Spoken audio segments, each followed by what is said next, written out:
欢迎收看 ZPH， 今天我们聊聊这台荣耀 Magic 3至臻版。很多朋友在我们的节目下面留言，让我们聊聊这台手机啊，原因是厂家自己说它的影像能力非常的牛。那么今天我们就来好好聊聊它，荣耀 Magic 3至臻版。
那么前面你们看到这些精选样片呢，就是由这台手机拍摄。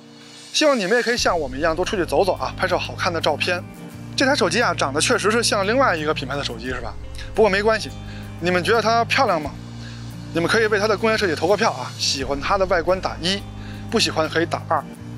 那么在正式聊影像之前呢，先说一个它的问题啊，当然了，不是影像方面的问题，它的影像能力还不错，这点你们可以在后面聊影像的地方看到啊，注意看下方进度条。那么它的问题呢是在操作上面，就是它会替你做主。有的时候你在拍照片的时候，它不拍照，你按下快门呢要等个1秒半秒才拍。当你以为没有按照快门键，你再按一下的时候呢，它会啪啪的连拍2张。这是因为在拍摄第1张照片的时候，手机认为你这张照片会拍虚啊，对焦不好，所以它不拍，它会替你做主。可是我就要这个效果，我不怕虚，我就要现在拍，不行，他说行才行。就好像这里边有一个能管着你的家长啊，有个爹，他在告诉你什么行什么不行。不过好在啊，这个问题发生的几率并不高。就每当我刚忘掉这个问题的时候，他就会提醒我爹还在呢。如果您想了解手机厂商在影像方面吹了多少牛叉的话，那么记得关注我们。当然了，我们说的不止这个厂家啊，我们说的是所有的厂家，关注我们就对了。那下面就开始聊这台 Magic 3至臻版的影像系统。后摄一共是3颗干活的镜头，主摄、超广角和3.5倍的长焦。其中那颗黑白镜头是一颗辅助镜头，它自己不成像，虽然说它的规格很高。拍摄界面中有4个焦段按钮啊，看着跟4颗光学镜头似的。但是最左边那个10倍焦段不是真正的光学镜头，它是3.5倍的数码变焦。直接点击焦段切换按钮是没有缩放画面的啊，除非你用双指缩放。先说主摄。这颗主摄的硬件参数非常不错啊，感光器很大，就是之前华为曾经用过的那颗主摄感光器。同样，它也有普通模式跟高清模式视角不一样的问题。普通模式下依然会裁掉4周边角画质下降的部分。从样片上看，普通模式跟高清模式的视角差的并不多啊，不像是23毫米和27毫米的视角差距。如果您听不懂什么意思，您可以看我们之前华为的节目。先看普通模式的光学素质怎么样，放大中心跟边角，看看画质差距如何。中心画质不错，但是边角画质有所下降。这个跟华为不同，华为裁切的边角画质裁的很多，它裁的比较少啊，所以还是能看出画质下降的部分。换下一张样片，这张样片从颜色上看没有刚才那张样片好看啊，好像有一种发白的感觉。这次放大中心跟左上角，看看画质的差距。中心画质还是很优秀的啊，猫猫非常忧郁。左上角的画质跟右上角一样啊，都有所下降啊。再看普通模式跟高清模式的画质对比啊，可以看出来这个视角差距很小，是吧？能看出来吧？其实还不如跟华为似的多裁一些呢，反正你都裁了，要么你就甭裁嘛。放大中心看看普通模式跟高清模式细节差距有多少啊？放大之后发现啊，有一些，但是不多。跟华为手机不一样的是，它的主摄只有一个高清模式，没有 AI 高清模式。再看边角画质的对比。普通模式的边角画质虽然说有所下降啊，但是确实比高清模式下降的少。再说超广角镜头，这颗超广角镜头可以说是 Magic 3至臻版上最厉害的一颗光学镜头了，它的等效焦距非常的广，11毫米。在手机影像中啊，可以说做到了人无我有的地步，而且感光器的参数也可以说非常不错，6400万像素，但是只输出1600万像素的照片，没有高清模式。等效11毫米的超广角镜头，视角非常的夸张，这个对取景来说是有些困难的啊，会收录很多没有必要的画面。想用好这颗超广角，确实需要一定的练习量，但是对于摄影器材来说，拍得到一定比拍得清楚更重要。这颗镜头就是可以比其他的镜头拍摄更广的画面。对于超广角镜头来说，最难控制的就是边角画质，越广的超广角边角画质就越难控制。那我们来看看它的边角画质怎么样。放大中心跟边角做对比，中心画质没问题啊，边角画质相对于中心画质来说下降的确实比较厉害，但是没关系，因为它确实非常的广。再换下一张样片，视角啊透视啊非常的夸张啊，非常的震撼。这回放大中心跟左上角，中心画质一样没问题，左上角画质相对于中心画质来说下降的比较明显，但还是那句话，无所谓。这颗超广角还可以拍摄微距，而且微距的效果还不错啊，最近对焦距离和放大比都不错。拍摄方式也比较简单，就是切换到超广角镜头接近物体啊，注意不要晃拿稳相机拍摄就可以了。相机的更多中还有一个超级微距，这个超级微距就是用超广角镜头来拍摄的啊，两个效果是完全一样的。再说中长焦镜头，这台手机有一颗3.5倍的中长焦镜头，感光器的参数也不错啊，跟超广角一样，6400万像素的感光器，但是只输出1600万像素的照片，没有高清模式。这颗长焦头的对焦能力还是不错的啊，只是偶尔会出现对焦犹豫的情况，比如说现在，在实际使用中它发生的几率很小啊，只是在测试中发现了这个问题。一般的长焦镜头边角画质下降的是不明显的啊，它也一样。只要是对焦效果好啊，拿起来拍摄比较顺手，就是一颗好长焦镜头了啊，它确实可以做到这一点。虽然前面在测试的时候出现了对焦犹豫的情况，但是在实际使用中我还真没发现这个问题。但是我比较关心的是3.5倍焦段跟10倍焦段的画质对比情况。那么下面我们就来看看放大3.5倍跟10倍焦段照片的中心部分。虽然说10倍焦段是3.5倍镜头的数码变焦，但是从实际效果上来看啊，10倍焦段拍摄的照片细节比3.5倍清楚了很多。这点是跟它6400万像素的感光器有关系的啊。虽然说它只输出1600万像素的照片，但是到10倍焦段的时候，它也相当于一颗800万像素的光学镜头。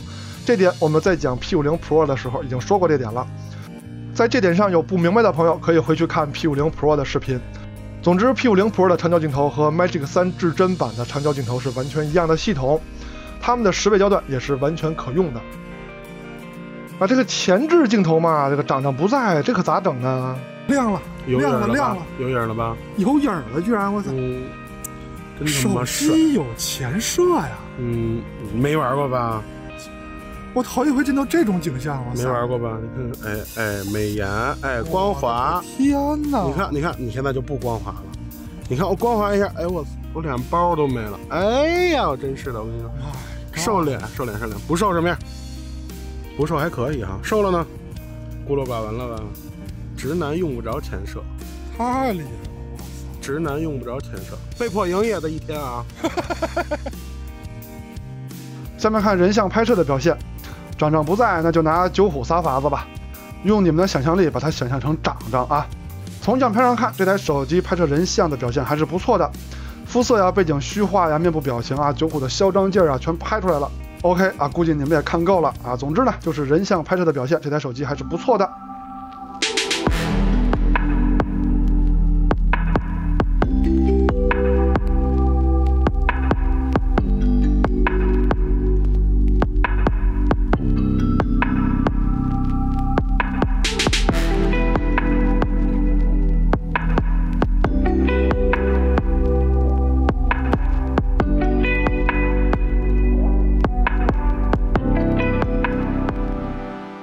下面说一下成像宽容度啊，这台手机的成像宽容度非常高，但是并不是说它的感光器动态范围非常好，而是它的 HDR 效果非常勤奋。从这段录屏中你们就可以看出来，拍摄完之后在相册里查看，它的效果还不是这样的，但只要等一会儿，它就会就会变成一张宽容度非常高的照片。这个变化的过程就是它拍摄完成之后还要再继续处理一会儿，进行 HDR 合成，最终给你生成一张宽容度非常高的照片。但是这么暴力的 HDR 也有一个问题，就是我想拍一张这样的照片，可是它的 HDR 非常的暴力，它总给我拍出这样的照片。于是我就不停的拍，我心说，孙子，你总有懒的时候吧，你总有偷懒的时候吧。终于他给我拍出了一张我想要的照片。当然了，前面的这些照片呢是可以通过后期变成我想要的照片的。下面说一下夜景拍摄。先说一下这台手机的主摄在夜景拍摄的时候炫光非常的绚烂啊，非常的好看。这台手机的夜景拍摄能力肯定是不错的啊，这点大家不用担心。不过呢，之前拿到这台手机的时候，有人跟我说它的自动夜景没有了，就是华为上面的自动夜景。夜景拍摄的时候成像非常快，按下快门就有。那么是这样吗？并不是。上图呢是按下快门后不动跟按下快门后移动的效果，可以发现移动后的画面非常不好。我们用这段录屏来说明，当拍摄夜景的时候，按下快门成像很快。这个时候你挪开手机查看相册。相册里的照片还是正常的，但是它这时候正在进行多张合成，合成之后的效果就是这样的虚的。避免这种情况的发生也很简单，就是按下快门之后先别动，等快门旁边的照片出现之后再挪动手机，这样的话拍摄的照片就是清晰的。这里我们界定一下什么叫做直出，什么叫做自动夜景。按下快门之后还在继续拍摄并进行多张合成的，这个叫自动夜景。如果按下快门之前或者同时还在进行多张拍摄，但一按快门就不拍了，挪动手机也不影响成像的话，我们管这种情况叫做直出。这台手机的隐形的自动夜景是无法关闭也无法调节的。那么在按住拍照的时候，记住按下快门之后先不要挪动。看样片，这台手机在城市灯光照明的环境下，成片质量是非常不错的而且成片速度确实也非常快，根本不用担心质量。主摄跟超广角拍摄出来的照片都很好。再换一组光线复杂的、有阴影、有高光的地方同样拍摄出来的照片效果非常好，无论是主摄还是超广角都很上乘。再换一张比较暗的街道同样拍摄效果也非常理想，主摄跟超广角都很不错。女流氓小巷这个场景已经非常暗了，一般人都不会来了。主摄的自动夜景跟夜景模式拍摄出来的效果非常接近，都可以放心用效果很棒。相同场景，超广角的表现也是如此自动夜景跟夜景模式都很接近效果也还能接受。之前最暗的场景是祖传神树，大家可以从录屏上看出来这个场景有多么的暗主摄看上去都非常的暗。在这个场景下已经难不倒这个手机了只要您端稳手机就好，主摄的表现非常棒。相同场景，超广角的表现依然是搞不定这个场景，虽然说夜景模式比自动夜景的效果好。下面有请比祖传神树更暗的场景，祖传神树 Pro。 没错，我家祖上英文很好不但有 Pro 还有祖传神树 Ultra， 只不过这次不会出厂，不知道以后哪台手机可以配上祖传神树 Ultra。 这个场景下主摄的表现就有些勉强了，暗部的细节展现有点费劲但是还是可以拍出来的。不过有一点很好，没有拍虚。超广角的表现嘛就不用拍了。看完前面的镜头光学素质表现之后，那么录像其实也是一样的。那么这里我们来看看它的防抖表现怎么样。跟大多数人一样，我们用的是默认设置拍摄，拿起来就拍。现在是主摄的表现效果还不错，防抖也很好。相同场景下，超广角的表现依旧不错，而且颜色上看比主摄还好。